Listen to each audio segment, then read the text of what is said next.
Recep Tayyip Erdogan আর সাবেক German footballer Mesut ওজিলের।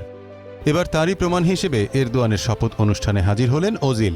অবশ্য সমালোচকদের মতে এরদোয়ানের কারণেই শেষ হয়েছে ওজিলের ফুটবল ক্যারিয়ার। গত ৩রা জুন প্রেসিডেন্ট হিসেবে আবারও শপথ নিয়েছেন এরদোয়ান।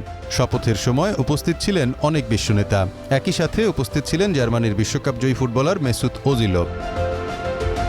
শপথ অনুষ্ঠানের পরের মুহূর্তেই সামাজিক যোগাযোগ মাধ্যমে ছড়িয়ে পড়ে ওজিলের উপস্থিতির কিছু ছবি ও ভিডিও। এতে নিজেদের প্রিয় তারকাকে নিয়ে গর্ববোধ করে বিশ্বব্যাপী ওজিলের অসংখ্য ভক্ত। মুসলিম ফুটবলার মেসুত ওজিল তুর্কি প্রেসিডেন্টের খুব কাছের মানুষ। বিশ্ববাসী ভালো করে তা জানতে পারে ২০১৯ সালে। সে সময় ওজিলের বিয়েতে তুর্কি প্রেসিডেন্টকে আমন্ত্রণ জানালে তিনি তা গ্রহণ করেন এবং বেস্ট ম্যান হিসেবে উপস্থিত হন। এরদোয়ানের সাথে অতি ঘনিষ্ঠতাই হুমকি হয়ে দাঁড়ায় ওজিলের জার্মান জাতীয় ফুটবল দলের ক্যারিয়ার।